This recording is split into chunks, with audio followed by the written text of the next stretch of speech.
Hey guys, welcome back to Bible Fun with the Duns. Today we're studying Deuteronomy chapter 24. Let's get started. All right, so it's important for us to remember that Deuteronomy means the second law. So it is continuing on to build on the law that has already been established. So when we talk about marriage and divorce in this first little section, I think it's important to remember that section is building on the law that was already established. And so it doesn't cancel out what was said. It's adding to. It's continuing to get into details as they are going to go and live new lives, live new experiences. They need more information on how to live these holy lives that are obedient to God. John, why don't you share your takeaway from today in these last few sections of the chapter? Okay, so my takeaway is I thought it was cool how it said if you strike the tree and fruit comes down, don't go over the branches and get the rest of the fruit. It says leave those for the aliens of that town. And it doesn't mean aliens that come from UFOs and come to eat your brains or anything like that.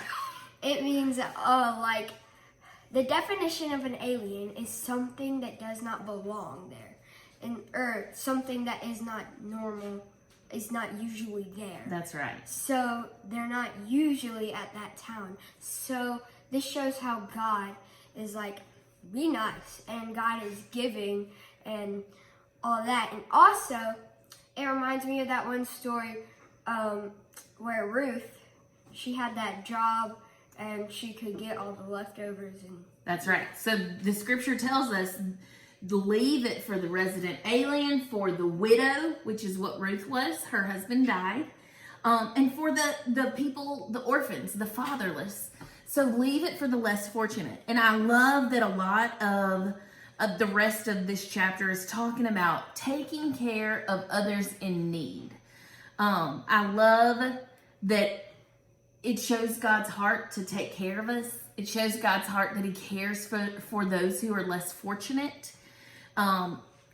Basically, he's saying, like, if someone owes you something, if they're in debt to you, do not take anything that would not allow them to survive. Don't take the way that their only way to make money. So for them, that was like the grindstone, the millstone. Don't take the things that they would need to eat, to grind their food, and the things that they would use to have income to pay for their food. Also, if they only have one garment, one outfit, you can take it for a little while, but do not keep it overnight. And it made me think of like a homeless person. If they have one outfit and they're in debt to you and they give you the outfit, they're going to freeze to death if they don't have something to cover up with. And so what I love is exactly what John's talking about. I love God's heart for those in need. And if we are to be followers of the way, we are to be the same exact way. We are to have hearts that are soft to those in need, and even eyes who are looking for those around us who are in need. And not just like, oh, I see that person in need, let's say a quick prayer, but like also put that into action. Do you think Jesus would just pray for him and keep walking? Or would he do what he could do, whatever he could do to meet that need? 2 times in this chapter, verse 18 and verse 22, it says, remember that you were a slave in Egypt and the Lord your God redeemed you from there. Therefore, I'm commanding you to do this. And that was talking about don't glean everything from the field. Don't pick every last grape from the vine. Leave some stuff for the people in need. And verse 22, remember that you are a slave in the land of Egypt. Therefore, I am commanding you to do this. And it makes me think that no, I was not a slave in Egypt, but I do have a same situation. Remember that this could be you if not for God. Remember that I could be fatherless. I could be a widow. I could be in these people's shoes except for the grace of God. Something that my mama always said my whole life. If maybe we saw someone in need or something happened to someone, she would say, there, but for the grace of God, go I. It's super important for us to remember this, to never think that we're better, to never think that we're in a place where nothing bad could ever happen to us. It's super important for us to remember that we're not above these same life circumstances that the needy find themselves in. And so it's really important, and we have talked about this in the past. It's something important to me personally to be a follower of the way, and it's important for me to teach my kids so that they live their lives in a way that they are followers of the way.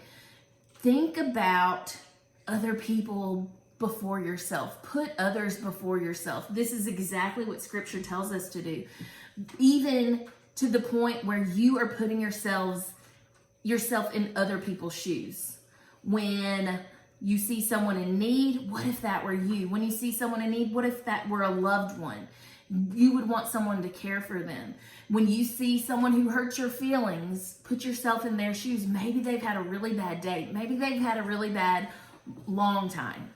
Put yourself in others' shoes and remember that could be you. Remember where God has brought you from. Not one of us has lived a sinless life. Not one of us can be prideful in anything that we've done or any way that we have lived without God.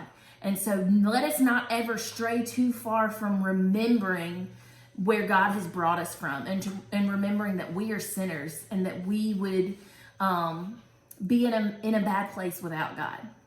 All right, friends, thanks for joining us today. I'm excited to have a chapter we can do with John. We will see you guys tomorrow. Bye. Bye.